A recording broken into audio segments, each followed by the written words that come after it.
ایک بھائی نے ایک مسئلہ پوچھا ہے جناب اظہر الدین صاحب نے۔ مسئلہ یہ پوچھا ہے کہ مولانا صاحب اس مسئلے کی وضاحت کرے کہ بندہ جو کہ مسافر ہے وہ ایک مسجد میں نماز پڑھنے جاتا ہے، اس کو پتہ نہیں کہ امام مسافر ہے یا مقیم۔ اب یہ مسافر آدمی قصر کی نیت کرے گا یا مکمل نماز کی نیت کرے؟ اگر امام اس کے نیت کے برخلاف ہو تو نماز کا کیا حکم ہے؟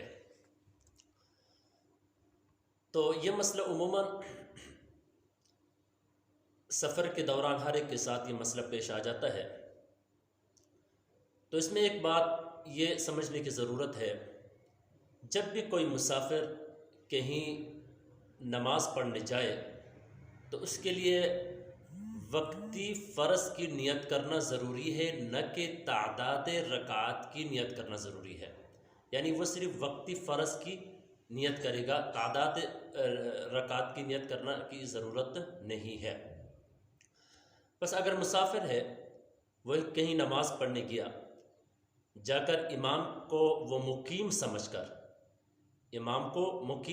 کر اس کے پیچھے 4 رکعت نماز کی اقتدا کیا، 4 رکعت نماز کی نیت کر کے اس امام کے پیچھے اقتدا کیا۔ اب امام نے 2 رکعت پڑھنے کے بعد سلام پھیر دیا، یا تو یاد رکھیے کہ اس مقیم مسافر مقتدی کے لیے بھی ضروری ہے کہ وہ اس امام کے ساتھ سلام پھیرے، کیونکہ امام مسافر تھا تو اس نے سلام پھیر دی۔ اب اس مقتدی کے لیے بھی ضروری ہے کہ یہ بھی سلام پھیرے، تو اسے اس کی نماز ہو جائے گی۔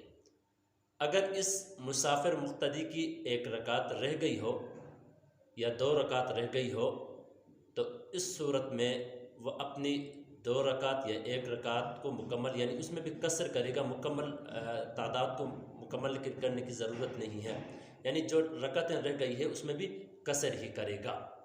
امید کرتا ہوں یہ مسئلہ آپ کو سمجھ آ گئی ہوگی۔ اللہ رب العزت ہمیں عمل کرنے کی توفیق نصیب فرمائے۔